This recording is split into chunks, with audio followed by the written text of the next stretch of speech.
Yoko na. Parang may lilipad na pterodactyl dito ah. Matuloy sipon ko ah. Nahanap pa ng hahabulin. Mas pinahirap yung buhay ko. Actually, kaya naman namin kayo sabayan eh. Hindi naman yun yung tinatanong ko eh. Kayo ngayon ay nanonood ng Taiwan Tip to Tip. Isang bagong bike touring series na naman ng mga bugoy na bikers outside the Philippine Islands. Ngayong season na to, samahan nyo kami magbike mula sa pinakailalim hanggang sa pinaka-norte ng Taiwan. Kaya tutok lang kayo weekly every Monday, 7 PM para makasama kayo sa bike touring adventures namin. Okay? Ang programang ito ay hatid sa inyo ng mga sumusunod at ng major sponsors na sina Bikery Bicycle Lifestyle, Built Cycles, Courier, Papsis HQ, Poor Life Choices, at MKS Pedals. Ayos ba? Kung mahilig kayong mag-accessorize ng inyong bikes, magkakasundo tayo nila Bikery dyan. Founded by Pam and Patoys, nagbebenta sila ng bike parts and accessories na sila mismo yung nag-curate. Sa grupo namin si Gilson yung suki dito at yung bike niya, ganyan-ganyan yung aesthetics ng Bikery. So kung trip nyong magbike with style, visit Bikery Bicycle Lifestyle. Dito sa Papsis, merong bikes, cafe at music. Nag-start sila sa bike services at coffee hanggang sa lumago ito into a full-blown cafe. At ngayon nagkakaroon din sila ng music events na may tumutugtog ng mga sikat na banda. At yung gamit kong Manny El Peblito dito sa Taiwan, sa kanila din galing yan. Kaya check out nyo yung branches ng Papsis, links in the description down below.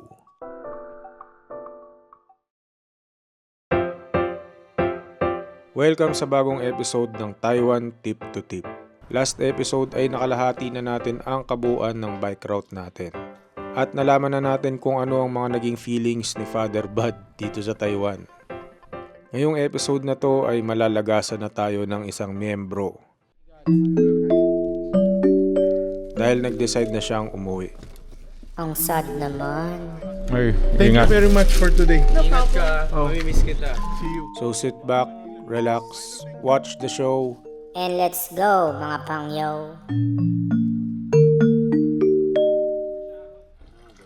Nandito kami ngayon sa aming cabin log dito sa Sun Moon Lake. Dito ay pwede kayo kumuha ng unlimited matcha. Isasalok nyo lang. And then ito yung bahay namin. Para siyang log cabin, parang gawa sa kahoy. Ito yung kila Gilson tsaka Father Bud, yan yung second floor. Ayan, ito, ang ganda. Tingnan nyo.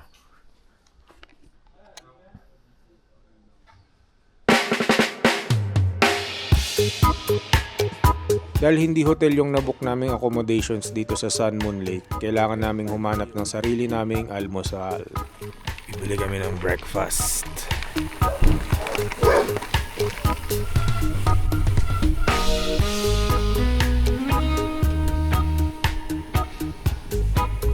Kaso dito sa Sun Moon Lake, kadalasan ng mga kainan late nagbubukas.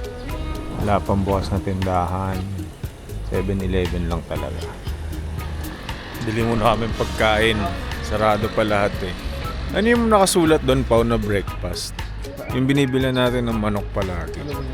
Maaga yung ride out namin today papuntang Taichung, kaya wala kaming ibang mabilhan ng pagkain kundi dito sa Family Mart.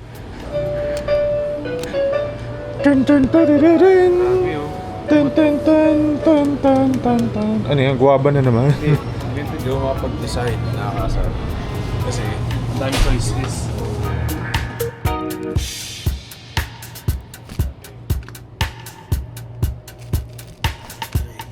Nagbayad ka na? Sisi. Pipiknik kami. Yung iba sa amin feeling Italiano, nagpasta for breakfast. Cheesy. Kain. Ako bilang isang pure-blooded sundalong kanin, nag-rice meal ako. At hindi ko pagsisisihan yan dahil magagamit ko naman lahat ng kinain ko maya-maya lang.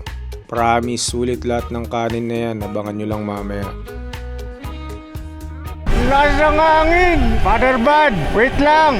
Bird! And finally, onigiri. Ito yung pangkalso. Kumbaga, ito yung bar end. Pangsara.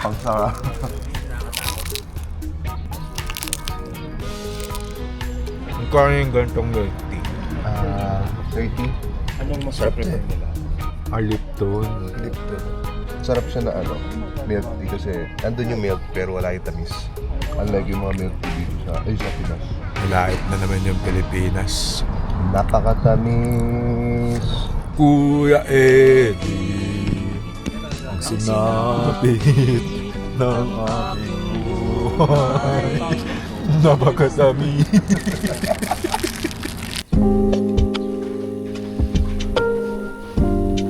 Ito rin yung isa sa perks ng namamasyal kayo at may dala kayong bike. Hindi nyo kailangan hintayin yung opening ng mga public transportation. Wow, ganda dito pag wala pang katao-tao. Alam mong tindahan pero kalmado lang siya. Kahit gaano kaaga nyo gustuhin, pwede agad kayo magliwaliw. Si Gilson nga nung araw na yan, nag-early ride out siya pabalik doon sa pagoda.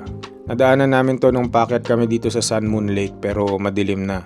So naisip niya balikan nung umaga. Nagpalipad siya ng drone at eto yung mga kuha niya. Ganda! Tapos ganito yung view ng Sun Moon Lake from above.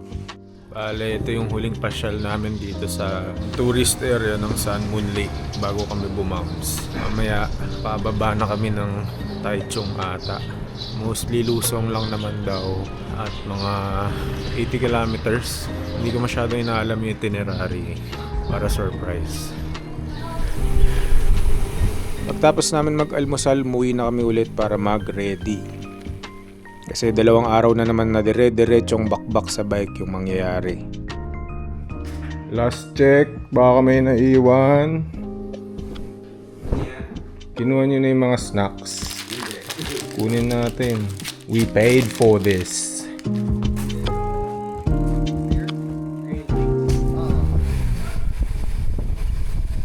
Sabi nila lusong karamihan ng mga daan namin today. May sense naman kasi pagpunta namin dito, paakyat lang kami ng paakyat, di ba? So akala ko chill lang yung araw na to. Hanggang sa umenter frame tong si Father Bud. Akala ko umuwi na yan. Hindi na daw pala. Nagbago na yung isip niya. Nagpahinga kasi kami dito sa Sun Moon Lake ng isang araw. Malaking tulong daw yung rest day para makapagnilay-nilay siya kung tutuloy pa siya. Tsaka nasa kalahati na din kami ng Taiwan tip to tip. Ang pangit naman daw kung sa gitna pa siya magki-quit, diba? Kaya ang final answer niya, tapusin na lang daw niya tong challenge/adventure na to hanggang dulo. Mission failed. Uy, ang ganda oh. Pepe the Frog. Nung una sinusundan ko lang siya kasi ang ganda nung nabili niyang bag. Si Pepe the Frog. Kilala niyo ba yon? Go, Pepe! Tuwang-tuwa kasi ako sa ganyan yung mga meme culture. Ang di ko napapansin, ang layo na pala namin kila Marlo. At never kami nag-usap nito ni Father Bud na magsasabay kami ngayong araw na to. Today is descending day. So, ride safe tayo ngayon. Spiral downward. Ano? Paano kung hindi ko pala kaya bumuntot sa kanya? Tapos naligaw ako kasi wala akong mapa. Masyadong malayo na din hintayin yung grupo sa likod kasi ang layo na nung nailusong namin. Ganun-ganun lang, watak-watak na agad kami. At na-stuck akong sabayan yung flow ni Father Bud kahit hindi ko gusto. Ang ganda dito. Ganito pala itsura niya pag umaga. Hindi na namin to nakita nung gabi. Ang dami ko ring natutunan dito kay Father Mud. Ang dami ko ring natutunan about Father Bud sa mixing moment na nagkakasabay kami.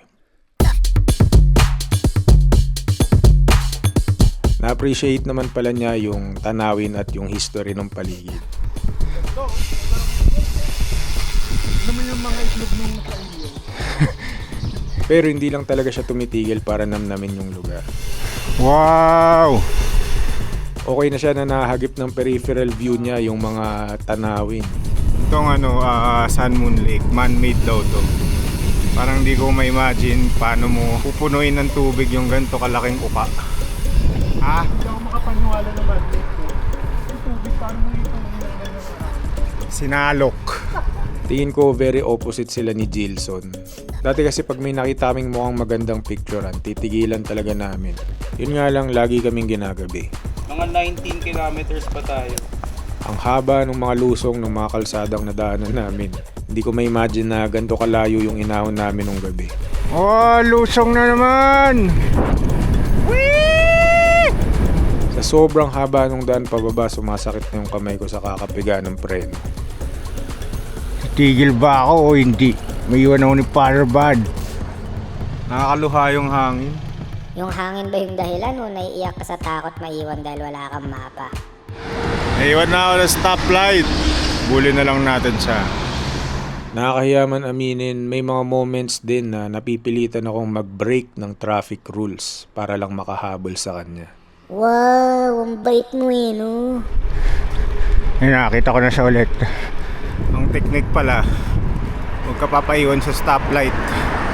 Mabulin mo siya.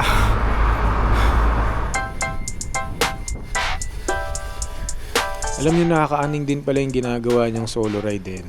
Paano kung kunyari nasiraan siya tas ang layo pa namin? Paano kung ganito? All this time, anxiety na lang pala yung nagpupush sa kanya. Wow! Grabe hangin dito. Matuloy sipon ko ah. Ang hirap habulin ito. Maya-maya may nakita kaming naka-road bike na naka-panormal na jersey. Bilis nung naka-road bike ko. Hula ko habulin niya yan. Nangahanap pa ng habulin. Mas pinahirap yung buhay ko. Hindi, habulin mo.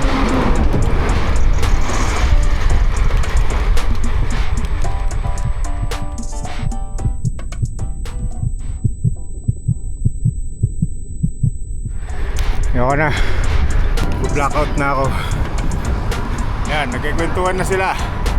Hindi rin tayo pwede mauna kasi maliligaw tayo. Wala tayong mapa. Ciao mapa. Nag-hill reps lang daw siya hanggang San Mon.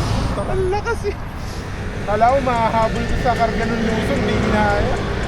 Hindi ko na ma-process yung kwento ni Father Bud. Pagod na ako. Pero ang ganda ng mga puno. Naalala niyo ba yung sinabi ni Father Bud a few episodes ago? Hindi ako built for bike pack. Mukhang iba nga talaga yung interest niya kasi pagdating sa cycling. Mas trip ata niya yung mga speedan na ride more than yung mga blue lug style na camping.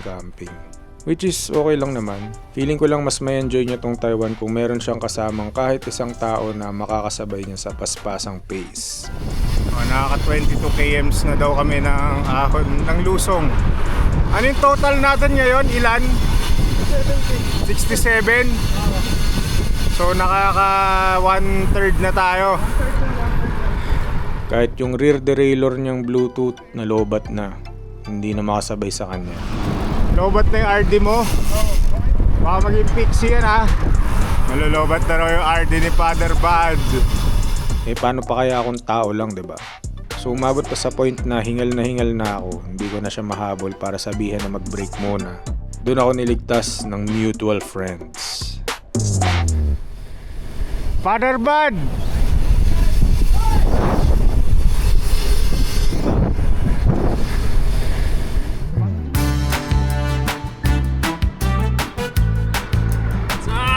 May kita pala tayo dito eh. Nandun sila Leo sa taas. Sino kasama nito? So tinawagan ko muna si Father Bud para sabihin na tumigil ako saglit kasi baka iwan niya ako. Hello, wait lang ha. 5 minutes lang, nandito yung mutual friends eh. Hintayin mo ako 5 minutes. Yo! Kung naalala nyo, sila yung kasama nila Janelle at Lawrence dapat dito sa Taiwan. Yung grupo ng 17 na nagbabike din. Pero ngayon, 6 lang sila. Optional lang ata tong Sun Moon Lake dun sa itinerary nila, so hindi lahat sumama. Asan na yung iba? Di ba ilan kayo? 19, 17? Hindi kayo matutulog sa Sun Moon? Hindi, bababa rin kami. Siguro nung baba nung house. Parang marilaki yung daan. Malawak, tas puro puno sa gilid. Pero may seaside. Tas ang lakas ng headwind pagpaket ka na ng Taipei ka na. Rich, ba't di ka naka-pixie? Saka na natin planuhin yan. Pag naka-pixie ka rin. Akit ulit? Ayoko na. Kita na lang doon sa ano. Mamaya, kita-hits. Ingat kayo ah. Ingat.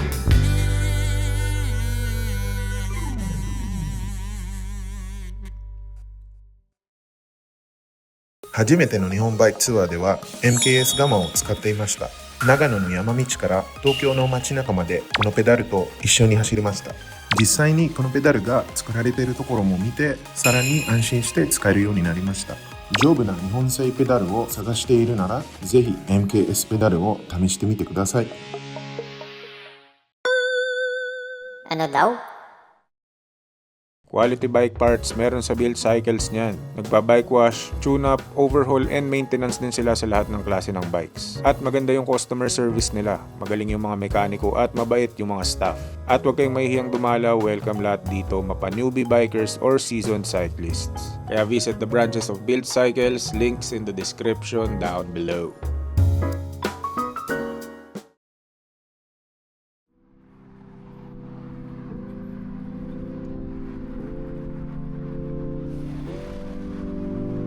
Sakto pagkatapos naming huminto saglit, napunta na kami sa area na may magagandang view.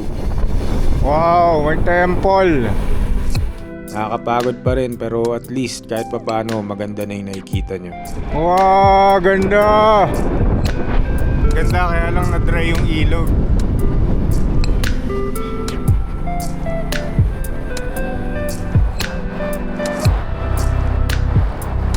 Wow.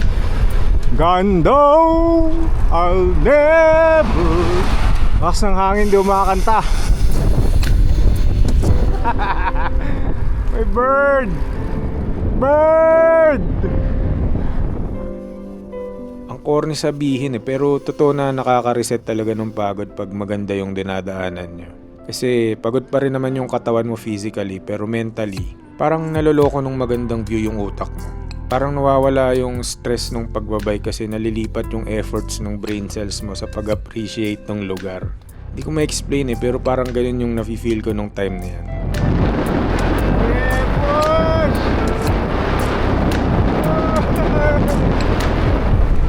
Lakas ng hangin! Kaya nga lang ayon sa cyclocomp ni Father Bud, meron daw matinding ahon yung ruta namin today. Kaya dapat daw magtipid kami ng lakas para doon. Teka, magtipid tayo. May dalawang ahon pa. Sige. Paano kung binobola lang pala kami nung maluwag at palusong na kalsadang to para yariin kami sa ahon later on? Gaano kataas yun? Almost 1 kilometer. Pero gaano katarik? May incoming ahon daw. Tingnan natin ano itsura. Ang ganda nung shape nung bundok ko. Yan, tandaan niyo yung bundok na yan. Yung lukot-lukot na bundok na yan. Ang taas na tignan, di ba? Mamaya yan. Hanggang umabot kami sa maliliit na eskinita. Mukhang alam ko na saan tayo mapupunta. Dali na ako nito mga gantong biglang liko na makikitid na residential area.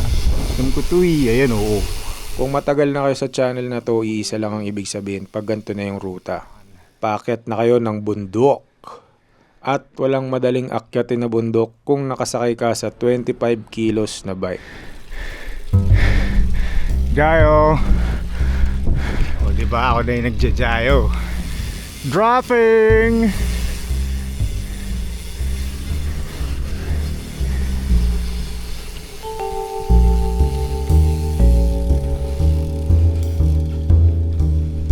Ito ba yung mapulang tinutukoy mo? O wala pa to? Hindi niya ako narinig. Nagno-music na siya.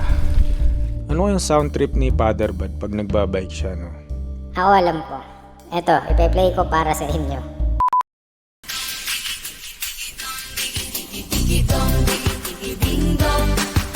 Grabe.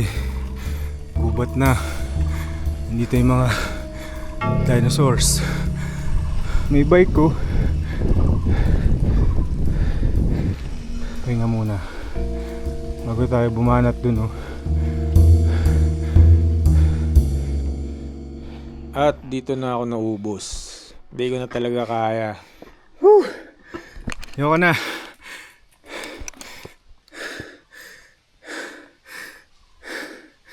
Pag mga ganyang bypass road sa bundok kasi sobrang tarik ng mga yan. Tsaka ni-research ko din kung gaano kabigat yung 25 kilos kung ikukumpara mo siya sa mga bagay-bagay. Ang isang kaban ng bigas dito sa Pilipinas ay naglalaro ng mga 50 kilos. So pagka kinalahati mo yun, ganun kabigat yung bike ko na loaded ng mga gamit. Ganun siya kahirap akyatin for me. Bigat. Kahit nagtutulak ko. Sa sobrang tarik ng mga kalsada once tumigil ka, mahirap nang sampahan yung bike kasi hihilahin ka pababa ng gradient. Wala, di kayo sumampa.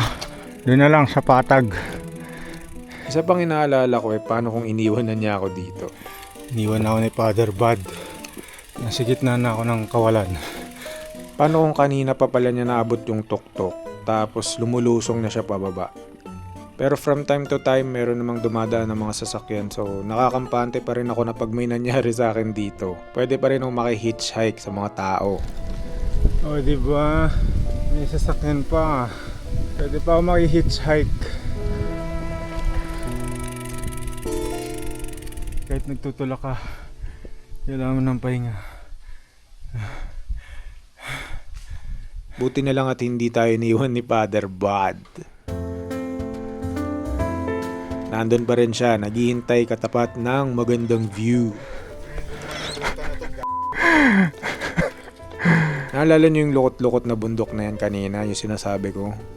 Ito na yan oh, kaya level na namin bigla. Ito pala yung parang lukot-lukot na bundok na sinasabi ko kanina.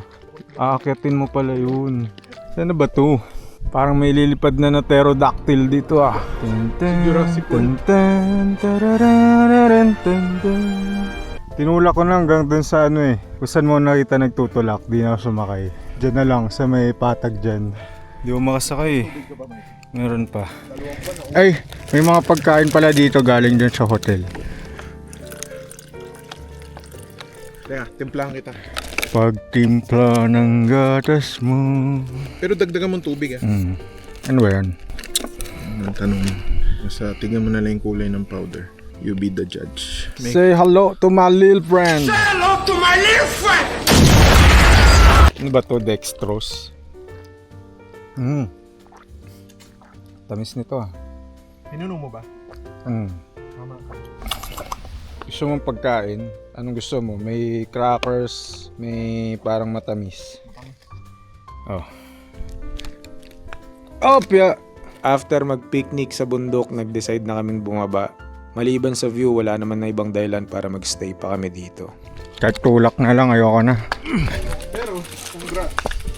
Naka 45 kilometers na tayo. Di 20 na lang, mala-mala 20 na lang. 20 na lang na lusong. Lusong! Oh, Good! yung haba nung climb, 2 kilometers. Pero elevation gain, 220. Parang sumulong within 2 kilometers. Tayong tayo. Ano na ako, time trial pose. Pwede na akong gumanyan, no? Yung truck, hirap na hirap po.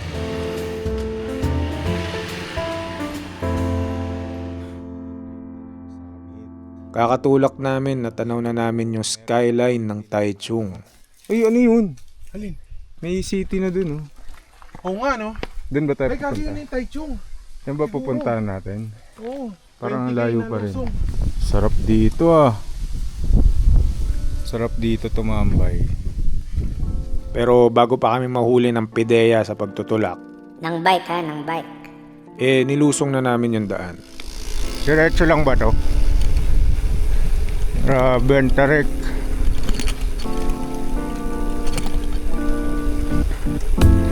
Wow!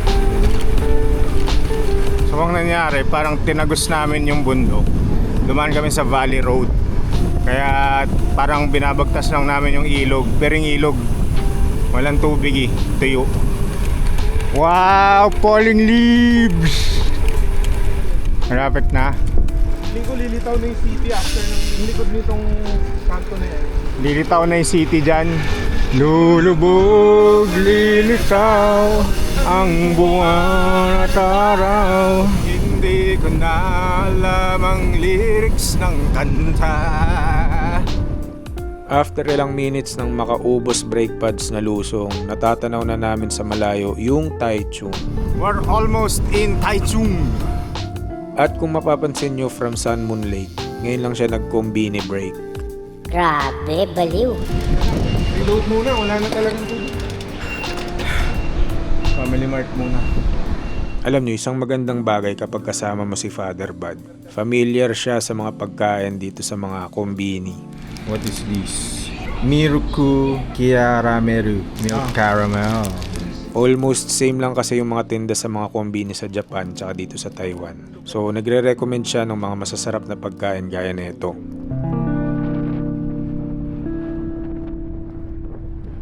After ng maiksing snack break, umalis na din kami agad kasi malapit na raw kami sa tutuluyan namin. Pero habang hindi pa tayo maabot dun, samantalayin na natin tong moment na to para mag-sightseeing sa Taichung ng nakabike. Ganda dito ah.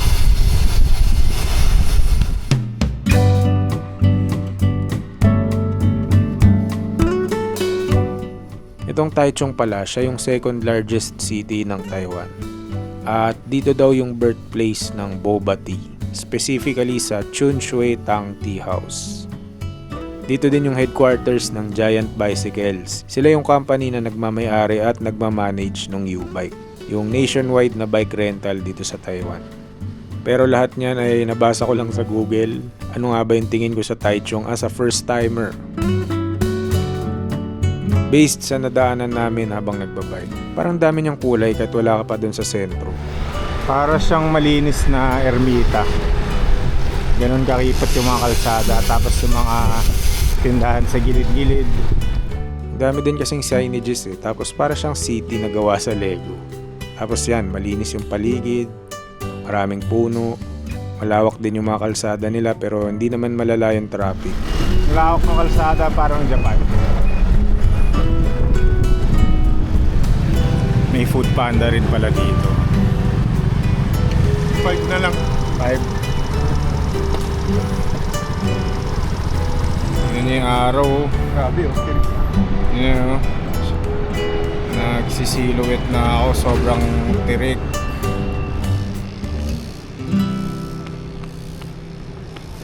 Dito na ba tayo? Nakarating na tayo sa hotel natin for tonight.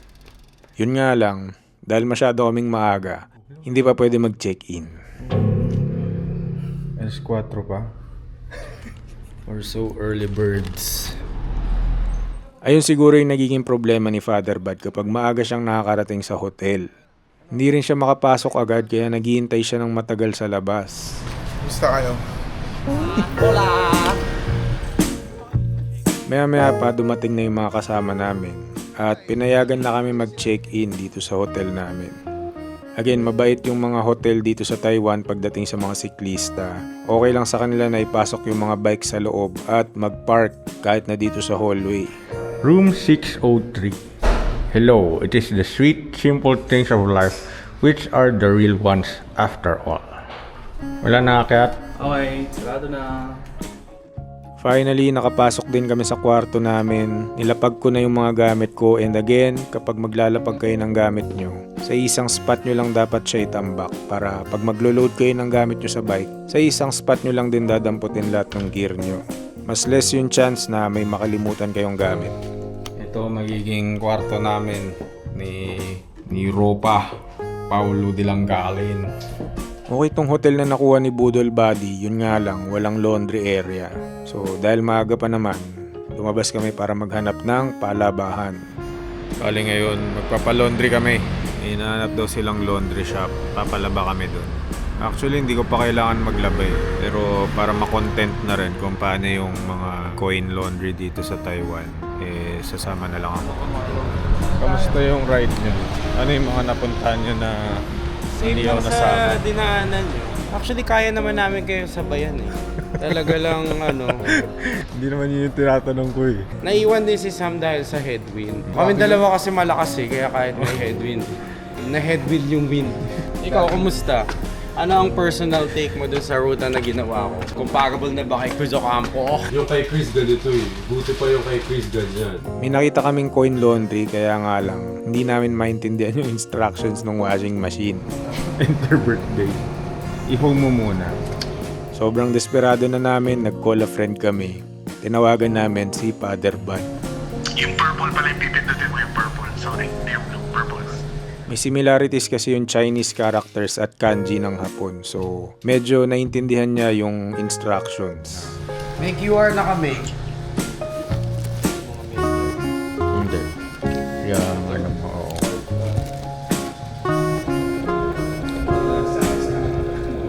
Pati yung dryer, sinulit na namin. Downward spiral. Tapos, sinort out namin yung mga damit ng natuyo na. Galing, meron silang desk pang-ayos ng mga laundry mo. Tapos naming maglaba, nag-dinner kami dito sa Yoshinoya. Kakain na kami. Dinner na ba to?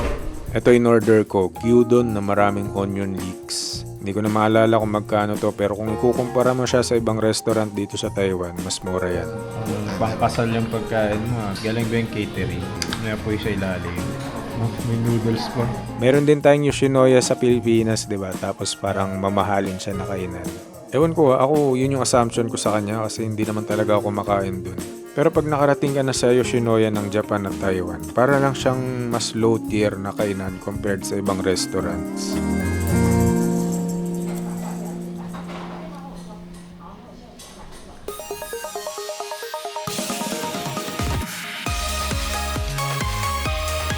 At dyan muna natin tatapusin ang episode na to. Wait lang, di ko naniniwalang ganyan naging kaswabe yung araw niya. Okay, ayoko na sana isama tong part na to kasi baka isipin nyo, binabahiran ko na naman ng drama, yung storya sa masaya naming bike tour. Pero ito yung mga nangyari talaga nung araw na to.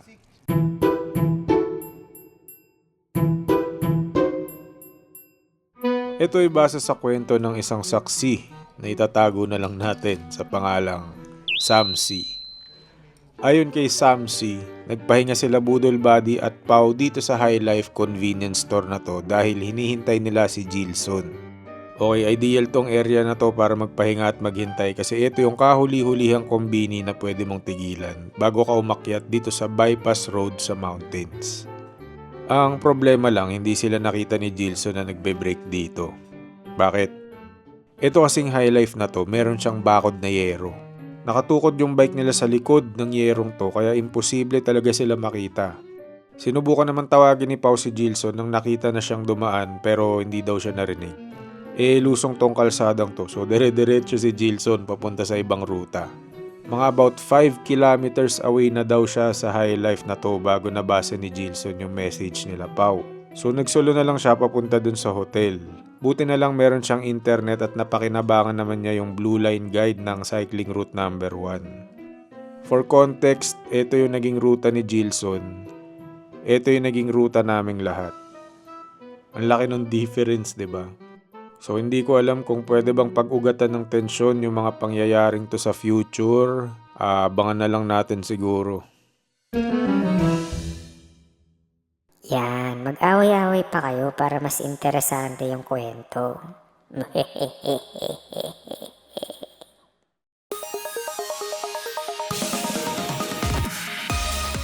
At dyan muna natin tatapusin ang episode na to pero bago ang lahat, recap muna kung nasa na ba tayo dito sa Taiwan tip-to-tip route natin. Dito tayo nagumpisa sa Airbnb namin sa Sanmun Lake. At dito tayo natapos sa hotel natin sa Taichung. Ito pa yung kailangan nating i-bike para umabot sa hilagang dulo ng Taiwan. Lampas kalahati na tayo. Kaya kita-kita ulit tayo every Monday, 7 PM para sa bagong episodes ng Taiwan Tip to Tip. Ako si Higad Pating, gumagawa ako ng cycling and travel videos. Kung nagustuhan nyo yung napanood nyo pwede kayong mag-iwan ng like, comment, or pwede nyo rin tong i-share sa mga kakilala ninyo. Mag-subscribe na din kayo para dumami pa tayo sa channel na to. At sali din kayo sa Facebook group namin na Team Monday. Dito kami nag-a-announce ng mga upcoming videos at merch gaya nitong Taiwan Tip to Tip X Go Far na dry fit shirt at Taiwan Tip to Tip sticker packs. Next episode, ipapakita namin sa inyo ang hanging bridge na bike lane. at kung paano nirepurpose ng Taiwan ang napakakipot na tunnel na to para sa mga siklista. Wow, ganda! Itong dinadaanan namin, 1.4 kilometers daw na hahaba na tunnel.